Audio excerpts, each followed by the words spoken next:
السلام علیکم ورحمۃ اللہ وبرکاتہ۔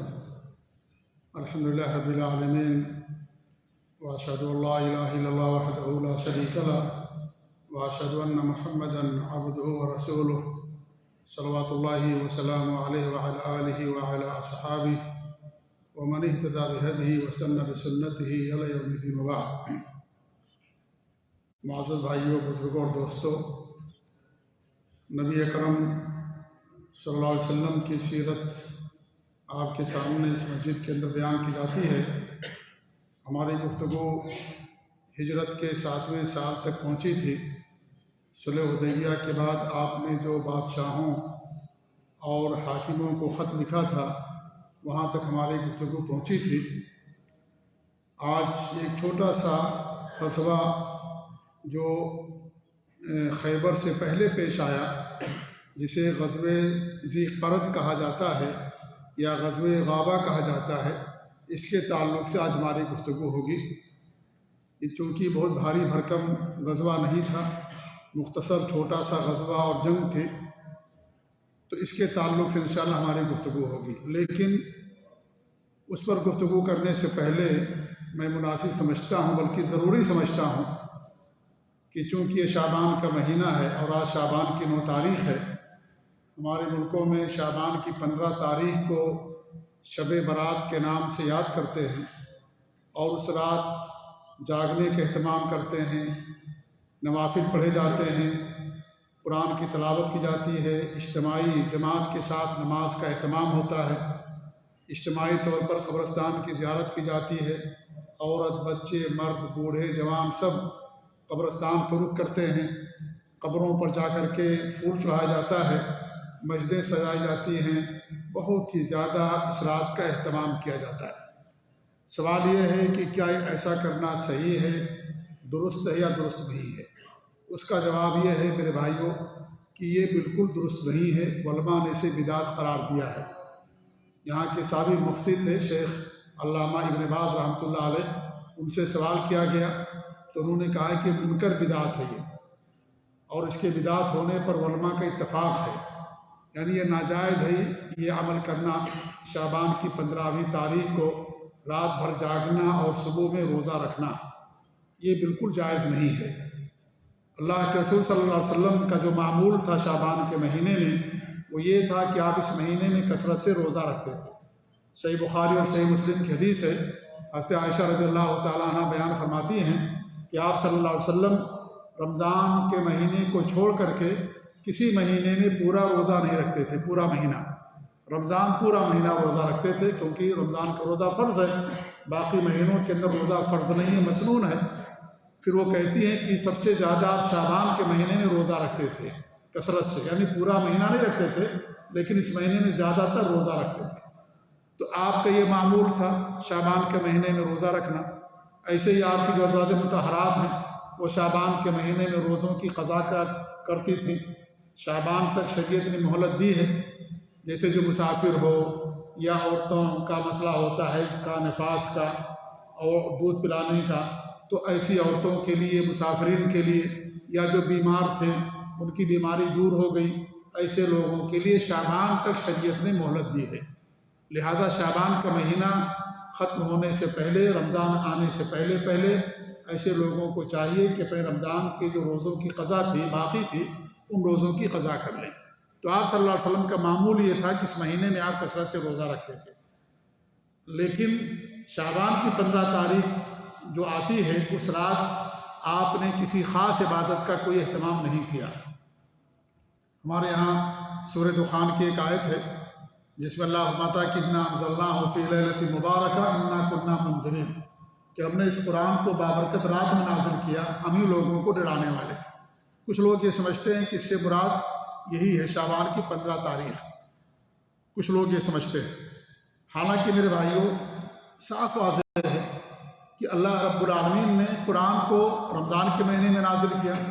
خود اللہ کے ارشاد سورہ بقرہ کے اندر کہ شہر رمضان الذی انزل فیہ القرآن، کہ رمضان کے مہینے میں قرآن نازل کیا گیا۔ خود قرآن کہتا ہے کہ رمضان کے مہینے میں قرآن کا نزول ہوا۔ اب رمضان کے مہینے جب قرآن نازل ہوا تو بابرکت رات بھی رمضان کے مہینے ہی میں ہوگی، ظاہر بات ہے۔ اس کا بھی جواب اللہ نے دیا ہے، ذکر کیا ہے۔ 30ویں پارے کی صورت ہے سورہ القدر، انا انزلناہ فی لیلۃ القدر وما ادراک ما لیلۃ القدر لیلۃ القدر خیر من الف شہر۔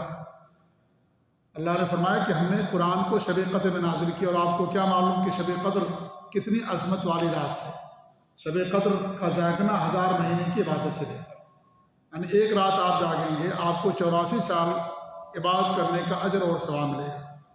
کتنی بابرکت رات ہے، اس سے بڑی برکت اور کیا ہو سکتی ہے؟ تو اللہ رب العالمین نے سورہ الدخان میں جو فرمایا کہ انا انزلناہ فی لیلۃ مبارکہ، کہ ہم نے اس کو بابرکت رات میں نازل کیا، وہاں بابرکت رات سے مراد یہی شب قدر ہے، نہ کہ شب برات، کیونکہ قرآن تو رمضان میں نازل ہوا ہے۔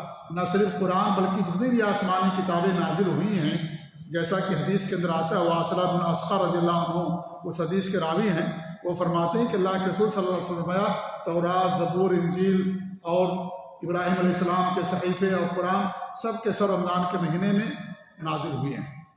ساری آسمانی کتابیں رمضان کے مہینے میں اللہ نازل فرمائی۔ تو وہ جو آیت کریمہ ہے جسے لوگ لا کر کے یہاں فٹ کر دیتے ہیں اور کہتے ہیں بڑی بابرکت رات ہے، اس رات روزی میں اضافہ ہوتا ہے، لوگوں کی عمریں لکھی جاتی ہیں اور بڑے بڑے فیصلے کیے جاتے ہیں۔ ہمارے پاس ایک صاحب نے کلپ بھیجی اور کہا کہ دیکھیے ساری باتیں بیان کرتے ہیں، کہاں تک صحیح ہے؟ اور وہی ان کے سامنے قرآن کی اسی آیت کو دلیل بنا کر کے، جبکہ اس آیت کے اندر ان کے لیے کوئی دلیل نہیں ہے، کیونکہ یہاں لیلۃ مبارکہ سے بابرکت رات سے مراد کیا ہے؟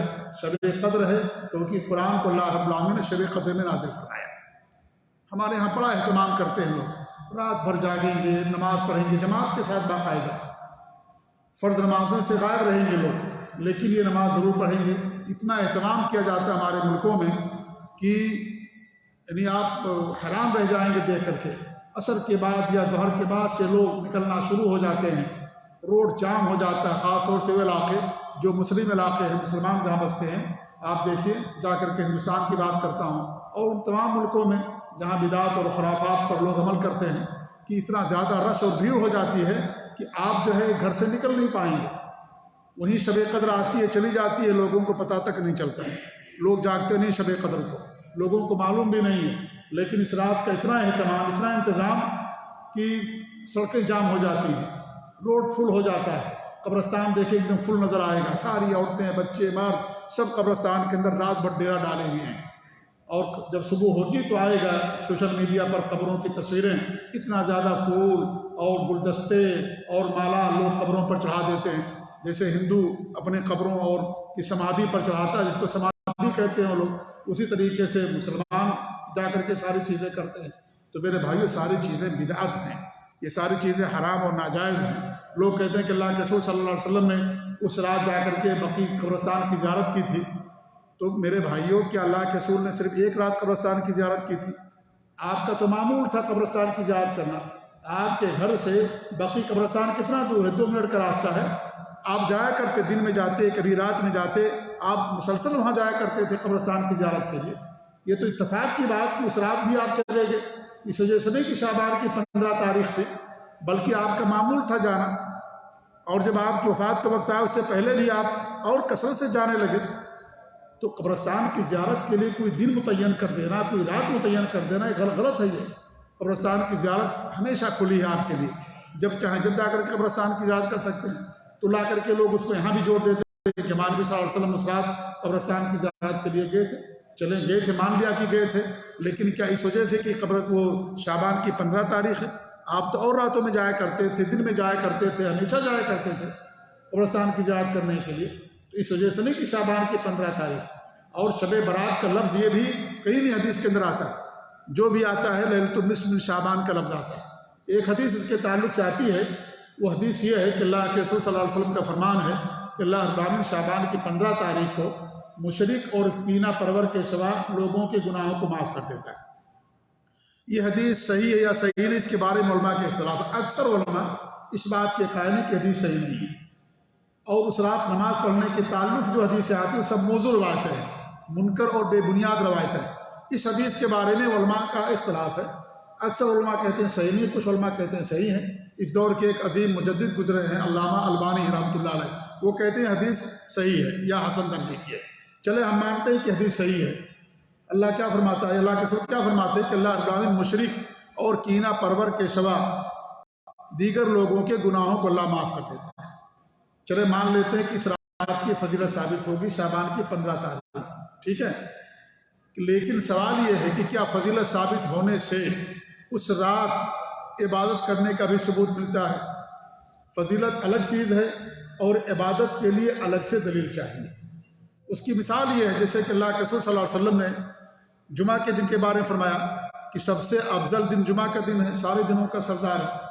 اب کوئی آدمی جمعہ کے دن جمعہ کی نماز کے بعد آ کر کے 40 رکعت 20 رکعت جماعت کے ساتھ گھر میں پڑھے، مسجد میں پڑھے، کہے جمعہ کا دن بہت افضل دن ہے، نماز پڑھنا ثواب کا کام ہے لہذا ہم پڑھتے ہیں، تو کیا اس کا یہ عمل درست ہوگا؟ اس کا یہ عمل درست نہیں ہوگا۔ یا جمعہ کے دن روزہ رکھے، اس کا عمل درست نہیں ہوگا۔ ہمارے بھی نے جمعہ کے دن روزہ رکھنے سے منع فرمایا، حالانکہ جمعہ افضل دن ہے لیکن پھر بھی روزہ رکھنے سے منع فرمایا۔ جمعرات جمعہ رکھ سکتے، جمعہ ہفتہ رکھ سکتے، صرف جمعہ کا روزہ نہیں رکھ سکتے۔ تو جمعہ کی فضیلت کو سامنے رکھ کر کے کہ سب سے افضل دن جمعہ کا دن ہے، اسی دن حضرت آدم کی تخلیق ہوئی، حضرت آدم کو جنت میں داخل کیا گیا، جنت سے نکالے گئے، اسی دن اللہ نے آپ کی توبہ بھی قبول فرمائی، اسی دن قیامت بھی قائم ہوگی، اسی دن ایک گھڑی ہے کہ جو بھی کھڑا ہو کر کے اللہ تعالیٰ سے دعا کرتا اللہ تعالیٰ اس کی دعا قبول فرماتا ہے۔ کتنی فضیلتیں ہیں جمعہ کے دن کی، ان ساری فضیلتوں کو سامنے رکھ کر کے کوئی جمعہ کے دن ایسا عمل کرے جو ہمارے نبی ثابت نہ ہو اور کہے میں اس لیے کرتا ہوں کہ جمعہ کا دن فضیلت والا دن ہے، تو کیا اس کا یہ عمل صحیح ہو جائے گا؟ اس کا عمل صحیح نہیں ہوگا، یہی عمل بدعت ہوگا۔ بدعت اسی کہا جاتا ہے جو ہمارے نبی نہ کیا ہو، آپ کے صحابہ نے کیا ہو، بعد میں لوگ اس کو ایجاد کر لیں، اسی کو بدعت کہا جاتا ہے۔ تو فضیلت ثابت ہونا ایک الگ چیز ہے اور عبادت کرنا ایک الگ چیز ہے۔ اللہ کے رسول صلی اللہ علیہ وسلم نے باقاعدہ جمعرات کے تعلق فرمایا ہے کہ جمعرات کو رات کو جاگ کر کے جمعہ کا دن روزہ رکھو، آپ نے اس سے منع فرمایا کہ رات جاگو اور دن میں روزہ رکھو، آپ نے اس سے منع فرمایا۔ یہ خصوصیت ماہ رمضان کی ہے کہ انسان شب قدر کو جاگتا، صبح میں روزہ رکھتا ہے۔ باقی اور دنوں میں نبی صلی اللہ علیہ وسلم نے منع فرمایا ہے کہ رات بھر آپ جاگیے، صبح میں جا کر کے روزہ رکھیے۔ ہمارے یہاں لوگ کیا کرتے ہیں، رات بھر جاگتے ہیں، کون؟ شب برات، اور صبح میں جا کر کے لوگ روزہ رکھتے ہیں۔ نمازیں نہیں پڑھیں گے وہ لوگ، اور دیگر جو فرائض ہیں واجبات وہ ساری چیزیں نہیں ہوں گی، لیکن اس بدعت کے کرنے میں سب سے آگے رہیں گے وہ لوگ، سب سے پیش رہیں گے۔ ان کو شارٹ کٹ مل گیا ہے، لوگ سمجھتے ہیں کہ ایک رات کر لیں گے سارے گناہ ہمارے معاف ہو جائیں گے اور پھر ہمیں کچھ کرنے کی ضرورت نہیں پڑے گی۔ ابلیس نے، شیطان نے ایسا سکھا دیا ہے کہ لوگ سنت اور فرائض اور واجبات کو چھوڑ کر کے بدعت کے پیچھے لگے رہتے ہیں اور اسی پر عمل پیرا ہوتے ہیں اور سمجھتے ہیں کہ ہمارے لیے اسی کے اندر نجات ہے، حالانکہ بدعت گمراہی ہوتی ہے اور گمراہی انسان کو جہنم کے اندر لے جانے والی ہوتی ہے۔ دین کو اللہ نے مکمل کر دیا ہے، الیوم اکملت لکم دینکم واتممت علیکم نعمتی ورضیت لکم الاسلام دینا، دین کو اللہ نے مکمل کر دیا۔ جو ہمارے نبی صلی اللہ علیہ وسلم کے زمانے میں دین نہیں تھا، آج وہ دین نہیں بن سکتا، وہ بدعت ہوگا، خرافات ہوگی وہ۔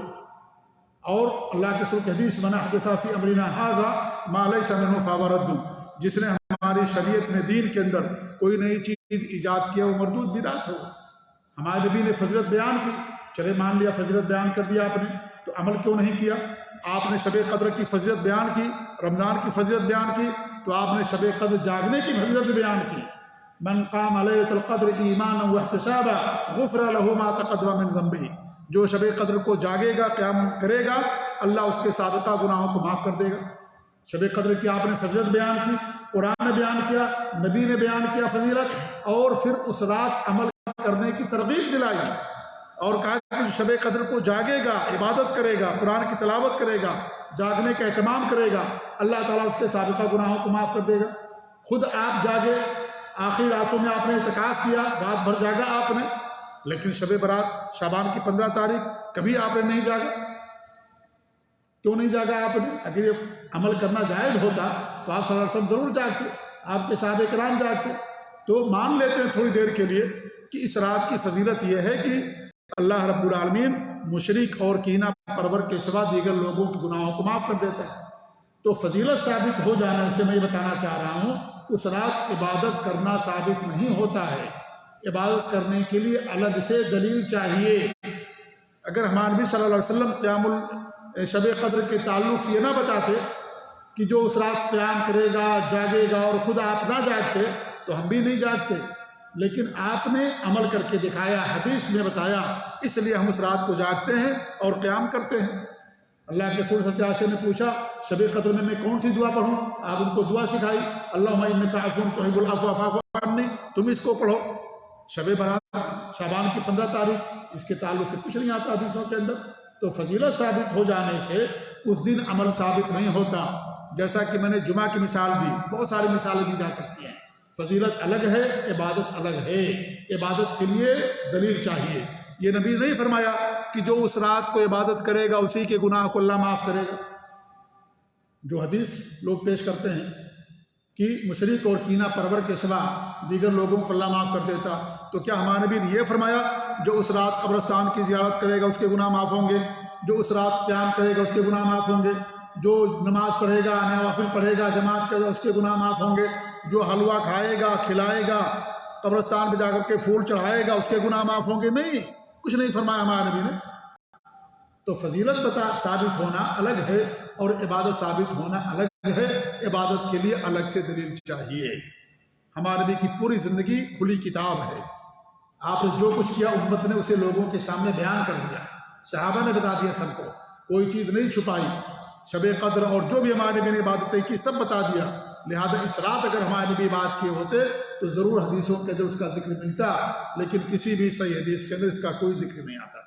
لہذا اس رات کا جاگنا، عبادت کرنا میرے بھائیوں بدعت ہے یہ، اور بدعت جو ہے انہی چیزوں کے اندر ہوتی ہے۔ لوگ کہتے ہیں نماز پڑھنے سے آپ روکتے ہیں، بھئی اللہ کے رسول کی مخالفت سے ہم آپ کو روکتے ہیں۔ نماز وہی جائز ہوگی جو نبی نے پڑھا ہے۔ ابھی ہم فجر کی نماز نہیں پڑھ سکتے، عصر کے بعد نماز نہیں پڑھ سکتے، منع کیا گیا شریعت کے اندر۔ کیا نام ہے، عیدگاہ کے اندر 2 رکعت نماز پڑھتے ہیں، اس کے علاوہ نماز نہیں پڑھی جاتی ہے۔ حضرت علی رضی اللہ تعالیٰ عنہ عیدگاہ کے اندر تشریف فرما تھے، ایک آدمی آیا نماز پڑھنا شروع کر دیا، علی رضی اللہ عنہ اس کو منع کیا، لیکن زبردستی اس نے پڑھ لیا 2 رکعت، پھر پڑھنا چاہا تو علی رضی اللہ عنہ نے اس کا ہاتھ پکڑ کر کے بٹھا دیا۔ تو اس نے کہا کہ آپ مجھے نماز سے روکتے ہو؟ کہا نہیں، میں تمہیں نماز سے نہیں روکتا ہوں، میں تمہیں اللہ کے رسول کی سنت کی مخالفت سے روکتا ہوں۔ نماز ہمارے نبی جو پڑھو تم اس کو کون منع کرتا؟ قیام اللیل پڑھو، سنتیں پڑھو، چاش کی نماز پڑھو، وتر کی نماز پڑھو، فرض نماز ہیں جو ہے، اور بہت ساری نمازیں ہیں کہ اس کا وقت آتا پڑھو، کون منع کرتا؟ جو ہمارے نبی نے کیا۔ لیکن ہمارے نبی نے عیدگاہ کے اندر 2 رکعت نماز کے علاوہ کوئی نماز نہیں پڑھی اور ان کو بٹھا دیا علی رضی اللہ عنہ نے۔ آج اگر ہم کوئی ایسا کر دے تو لڑائی ہو جائے گی، جھگڑا ہو جائے گا۔ حضرت سعید بن مسیب کتنے مشہور تابعین کے سردار ہیں، انہوں نے مسجد کے اندر دیکھا فجر کی نماز کے بعد آدمی 2 رکعت نماز پڑھا، پھر 2 رکعت نماز پڑھنے لگا تو ان کو منع کر دیا، کہا کہ نہیں، جماعت تک صرف 2 رکعت نماز ہے، بس اس سے زیادہ نہیں پڑھ سکتے آپ قرآن کی تلاوت کیجیے، ذکر و اذکار کیجیے۔ اسی لیے آپ صلی اللہ علیہ وسلم فجر کی اذان کے بعد 2 رکعت سنت پڑھتے تھے، مختصر پڑھتے تھے، تو انہوں نے منع کر دیا ان کو۔ تو انہوں نے بھی کہا کہ ہمیں نماز پڑھنے سے روکتے ہو؟ کہا کہ نہیں، نماز نہیں، اللہ کے رسول کی سنت کی مخالفت سے روکتا ہوں۔ یہ سعید بن مسیب رحمۃ اللہ علیہ مشہور تابعی، انہوں نے کہا کہ ہم تم کو سنت رسول کی مخالفت سے منع کرتے ہیں۔ تو یہ سنت ہے میرے بھائی، یہ سنت کی اتباع پیروی ہے۔ یہ ہمارے نبی نے فجر کے اذان کے بعد 2 رکعت، آدمی گھر کے اندر پڑھ کر کے آتا ہے، مسجد میں آئے گا تو 2 رکعت پڑھنے کے بعد اس کو بیٹھنا ہے، تحیۃ المسجد ہو جائے گی۔ لیکن مسجد میں آ گیا، وہ مسجد میں گھر میں نہیں پڑھا 2 رکعت سنت، اب 2 ہی رکعت پڑھے گا، اور 2 رکعت تحیۃ المسجد بھی ہوگی اور ساتھ ہی ساتھ وہ 2 رکعت سنت بھی ہوگی۔ یہ نہیں کہ 2 رکعت تحیۃ المسجد کی نیت سے، 2 رکعت فجر کی سنت سے پڑھے 4 رکعت ہو جائے، پھر 2 رکعت نفل کی نیت سے پڑھے 6 رکعت ہو جائے، غلط ہے یہ سنت کی مخالفت۔ ہمارے بھی نے اسے منع فرمایا۔ عبادات ویسی کریں گے جیسے ثبوت ہوگا، عبادات ہم اپنی طرف سے نہیں کریں گے۔ دین اللہ رب العالمین کا، شریعت اس کے نبی کی ہے، یہ نہیں کہ اپنی طرف سے جو چاہے اضافہ کر لیں، جیسا چاہے جیسا کرے، نہیں، منع ہے شریعت کے اندر۔ تو میرے بھائی، یہ جو چیزیں کی جاتی ہیں سب بدعات اور خرافات کے زمرے کے اندر آتی ہیں۔ بہت ساری عورتیں یہ سمجھتی ہیں کہ ان کے شوہروں کی روحیں بھی آتی ہیں اس کے اندر، نعوذ باللہ من ذالک۔ یہ بہت ہی کفریہ عقیدہ، انسان کے مر جانے کے بعد کسی کی روح دوبارہ دنیا کے اندر نہیں آتی ہے، یا روح علیم میں رہتی ہے، سجین کے اندر رہتی ہے۔ جب اسرافیل علیہ السلام دوبارہ سور پھونکیں گے تب انسان کی روح ان کے جسم کے ہڈی ریڑھ کی ہڈی کے اندر جائے گی۔ ہمارے بھی حدیث ہے، انسان کے جسم کے سارے اعضاء سڑ جاتے ہیں، گل جاتے ہیں، لیکن اس کے ریڑھ کی ہڈی نہیں گلتی ہے، جس کو عظم الظان کہا جاتا ہے، آخر میں پیچھے ہوتی ہے، وہ باقی رہتی، اسی کے اندر روح پھونکی جائے گی۔ لہذا کسی کی روح دوبارہ دنیا میں نہیں آتی ہے۔ کب آئے گی؟ جب حضرت اسرافیل علیہ السلام دوبارہ سور پھونکیں گے اور سب لوگ اپنی اپنی قبروں سے اٹھ کھڑے ہوں گے۔ اللہ کا فرمان من ورائہم برزخ الی یوم یبعثون، جب تک ان کو دوبارہ زندہ نہیں کر دیا جائے گا اس وقت تک ایک برزخ ہے، دیوار ہے۔ وہ دیوار کب کوئی نہیں توڑے گا؟ کب وہ دیوار ٹوٹے گی؟ جب اسرافیل علیہ السلام دوبارہ سور پھونکیں گے تب وہ دیوار ٹوٹے گی اور سب لوگ اپنی قبروں سے اٹھ کھڑے ہوں گے۔ لہذا کسی کی روح واپس نہیں آتی دنیا کے اندر۔ یہ مشرکوں کا عقیدہ ہے، غیر مسلموں کا، ہندوؤں کا عقیدہ ہے کہ مرنے کے بعد روح واپس آتی ہے اور کوئی نیا جنم دھار لیتی ہے۔ اگر دنیا میں اس نے پن کیا تھا، اچھا کام کیا تھا، ثواب کا کام کیا تو کسی اچھے انسان کی شکل دھار لیتی ہے اس کی روح، جسم مل جاتا ہے، ورنہ سانپ بچھو کی شکل بن جاتا ہے۔ وہ روح دنیا میں واپس نہیں آتی، ان کا عقیدہ ہے، یہ اسلام کا عقیدہ نہیں ہے۔ قرآن یہ کہتا ہے کلا ان کتاب الابرار لفی علیین، جو نیک لوگ ہیں ان کی روحیں علیین کے اندر رہتی ہیں۔ کلا ان کتاب الفجار لفی سجین، سورہ مطففین کی آیتیں ہیں، جو فجار ہیں، فاسق ہیں، ان کی روحیں سجین کے اندر رہتی ہیں۔ کسی کی روح نہیں واپس آتی دنیا کے اندر، اور وہی روحیں اللہ بھیجتا ہے جو روحیں اللہ نے پیدا کی تھی۔ حضرت آدم کو پیدا کرنے کے بعد کسی نئی روح کا جنم بھی نہیں ہوتا ہے، یہ بھی سن لیجیے آپ لوگ۔ حضرت آدم کو اللہ نے پیدا کیا، قیامت تک پیدا ہونے والے ہر شخص کی روح کو حضرت آدم علیہ السلام سے اللہ نے پیدا کر دیا۔ وہی روح وہاں سے لے کر کے جبریل فرشتہ لے کر آتا ہے اور ماں کے پیٹ میں وہی روح پھونکتا ہے۔ کوئی نئی روح جنم نہیں لیتی ہے، نہ کوئی نئی روح پیدا کی جاتی ہے۔ اللہ نے ساری روحوں کو پیدا کر دیا ہے، قیامت تک پیدا ہونے والے ہر انسان کی روح کو۔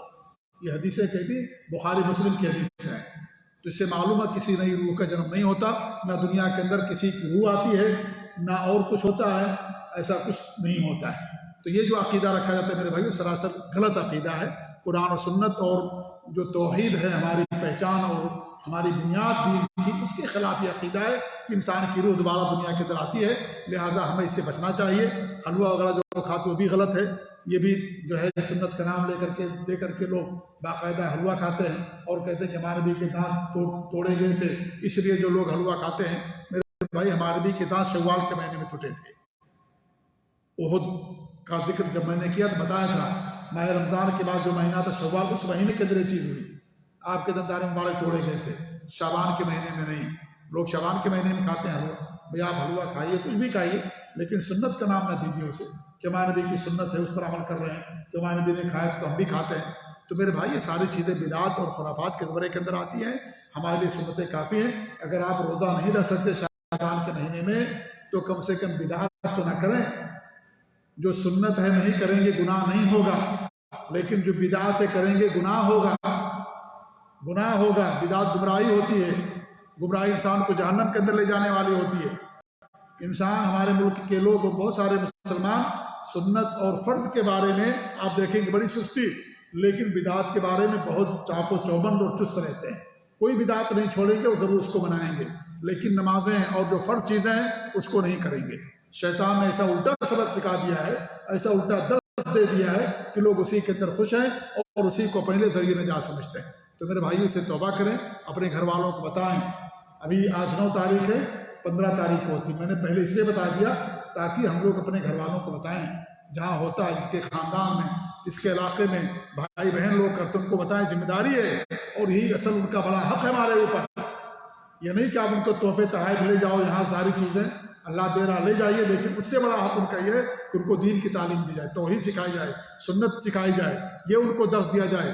اللہ کا ارشاد ہے انفسکم واہلیکم نارا، اے ایمان والو اپنے آپ کو، اپنے اہل ویال کو جہنم سے بچاؤ۔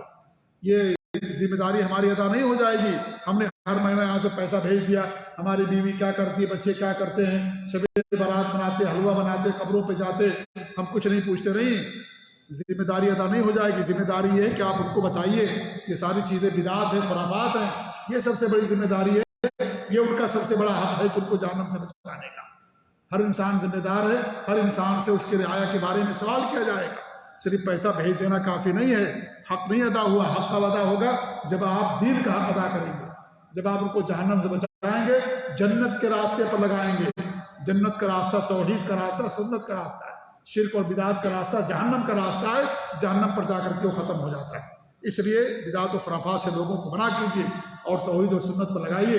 سنتیں ہمارے لیے کافی ہیں، نبی کا عمل ہمارے لیے کافی ہے، ہمیں کسی نئے عمل کی اور دین کے اندر کسی نئی چیز کو پیدا کرنے کی ضرورت نہیں ہے۔ اللہ نے دین اسلام کو مکمل کر دیا ہے، لہذا میرے بھائیو ہم اس سے بچیں، جو بھی بدعات ہو ہم اس سے بچیں، اور اپنے اہل وال کو بھی اور گھر والوں کو بھی سب کو ہم اس سے بچائیں۔ اللہ سے دعا کہ اللہ رب العالمین ہم سب کو بدعات و خرافات سے محفوظ رکھے اور نبی کی سنتوں پر اللہ رب العالمین ہم سب کو قائم رکھے، آمین۔ آئیے مختصر طور پر غزوہ کے بارے میں پڑھ لیتے ہیں، اور یہ غزوہ ذی قرد نام اس کا، غزوہ غابہ بھی کہا جاتا ہے۔ یہ امام بخاری رحمۃ اللہ نے بیان کیا ہے کہ یہ خیبر سے 3 دن پہلے جنگ پیش آئی تھی، یہ غزوہ پیش آیا تھا۔ خیبر کا ذکر انشاءاللہ ہم کریں گے اس کے بعد، جو محرم کے مہینے میں سن 7 ہجری کے اندر پیش آیا تھا، جو یہودیوں سے لڑی گئی تھی جنگ، غزوہ بڑی جنگ ہے اور اس کا ذکر ہوگا آپ کے سامنے۔ اس سے 3 دن پہلے جنگ پیش آئی تھی جس کا نام ہے غزوہ غابہ یا غزوہ ذی قرد۔ قرد قاف را دال، قرد نہیں، قرد بھی لکھتے ہیں قاف سے، قرد معنی بندر ہوتا ہے عربی زبان میں، تو یہ قرد ہے، قرد نہیں ہے یہ۔ اس لیے میں بار بار کہہ رہا ہوں کہ کوئی قرد نہ پڑھ لے، میں نے جو ہے لکھا ہے اس میں کیا نام ہے فیس بک پر، غزوہ ذی قرد ہے یہ جگہ کا نام ہے ذی قرد، اس لیے اس کو غزوہ ذی قرد کہا جاتا ہے۔ اور اس کی جو حقیقت ہے یا جو سبب وہ یہ ہے، جیسا کہ بخاری کے اندر مذکور ہے، اور اس غزوے کے جو اصل تھے وہ تھے سلمہ بن اکوع رضی اللہ تعالیٰ عنہ، بہت مشہور تیر انداز گزرے ہیں سلمہ بن اکوع۔ وہ خود بیان کرتے ہیں کہ جس کا خلاصہ یہ ہے کہ اللہ کے رسول صلی اللہ علیہ وسلم کی اونٹنیاں تھیں جو دودھ دے رہی تھی، دودھیل اونٹنیاں، انہیں آپ نے اپنے غلام رباح کے ساتھ اور ایک چرواہے کے ہمراہ چرنے کے لیے بھیجی تھی۔ اور سلمہ بن اکوع فرماتے ہیں کہ اور میں بھی ابو طلحہ کا گھوڑا لیے ہوئے ان کے ساتھ میں تھا۔ اچانک کیا دیکھتے ہیں کہ عبد الرحمن فرازی، یہ بنو فزارہ کے ایک آدمی تھا، وہ آتا ہے اور کچھ لوگوں کے ساتھ، اس نے کیا کیا، اونٹنیوں پر اس نے چھاپا مارا اور ان سب کو ہانک لے گیا اور چرواہے کو قتل کر دیا، جو چرواہا تھا اس کو قتل کر دیا۔ تو یہ سلمہ بن اکوع رضی اللہ تعالیٰ وہاں پر موجود تھے۔ وہ کہتے ہیں کہ میں پہاڑی پر چڑھا اور میں نے اعلان کیا، وا صباح، یعنی یہ اعلان کیا جاتا تھا کہ یہ اب یعنی دشمن نے حملہ کر دیا ہے، جنگی حالت پیدا ہو گئی ہے، تو اس طرح کے الفاظ استعمال کیے جاتے تھے۔ اس کے بعد کہتے ہیں کہ میں نے پیچھا کیا اور میں ایک ٹیلے پر کھڑے ہو کر کے کیا نام ہے مدینے کی طرف رخ کیا اور 3 بار پکار لگا، یا صباح، ہائے صبح کا حملہ۔ پھر میں حملہ آوروں کے پیچھے چل نکلا اور ان پر تیر برساتا جاتا تھا، اور اس طریقے سے یہ رجز پڑھتا جاتا تھا۔ یہ شعر تھا، انا ابن الاکوع والیوم امردہ، میں اکوع کا بیٹا ہوں اور آج دیکھا یہ جائے گا کون اپنی ماں کا دودھ پیا ہے، یہ کہتے جاتے تھے اور تیر چلا جاتے تھے۔ سلمہ بن اکوع فرماتے ہیں کہ اللہ کی قسم میں انہیں مسلسل تیروں سے چھلنی کرتا رہا، جب بھی کوئی سوار میری طرف پڑ کر کے آتا تو میں کسی درخت کے اوٹ میں چھپ جاتا اور پھر اسے تیر مار کر کے زخمی کر دیتا، یہاں تک کہ جب یہ لوگ پہاڑ کے تنگ راستے میں داخل ہوئے تو میں پہاڑ پر چڑھ گیا اور پتھروں سے ان کی خبر لینے لگا۔ اس طرح مسلسل میں نے ان کا پیچھا کیا، یہاں تک کہ انہوں نے اللہ کے رسول صلی اللہ علیہ وسلم کی جتنی اونٹنیاں تھیں سب انہوں نے پیچھے چھوڑ دیا، یعنی چھوڑ کر کے بھاگ کھڑے ہوئے اور جو ہے ساری اونٹنیوں کو انہوں نے چھوڑ دیا۔ اس کے بعد کہتے ہیں کہ میں نے اللہ کے رسول صلی اللہ علیہ وسلم کے سواروں کو دیکھا کہ وہ درختوں کے درمیان سے چلے آ رہے ہیں، سب سے آگے اخرم تھے۔ یہ بخاری کا میں ترجمہ انہوں نے کیا، اسی کو میں آپ کے سامنے اختصار کے ساتھ پڑھ رہا ہوں۔ صحیح بخاری کے اندر سب سے آگے اخرم تھے، ان کے پیچھے ابو قتادہ تھے، ان کے پیچھے مقداد بن اسود تھے۔ عبد الرحمن یہ جو جنہوں نے حملہ کیا تھا اونٹنیوں پر، اس نے کیا کیا، ہستے اکرم میں اور ان کے اندر ٹکر ہوئی تو ہستے اکرم نے عبد الرحمن کے گھوڑے کو زخمی کر دیا، لیکن عبد الرحمن فرازی جس نے اونٹوں کو جو بھگا لے گیا تھا اس نے نیزہ مار کر کے ہستے اکرم کو شہید کر دیا۔ ہستے اکرم رضی اللہ عنہ شہید ہو گئے، قتل کر دیا۔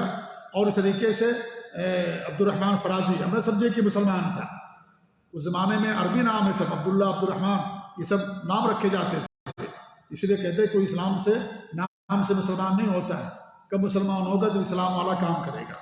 منافقوں کا جو سردار تھا اس کا نام عبداللہ تھا ہمارے نبی کے زمانے میں، عبداللہ اس کا نام تھا، ہمارے نبی کے والد کا نام عبداللہ تھا، تو عبداللہ، عبد الرحمن، احمد، یہ سارے نام اس زمانے میں رکھے جاتے تھے۔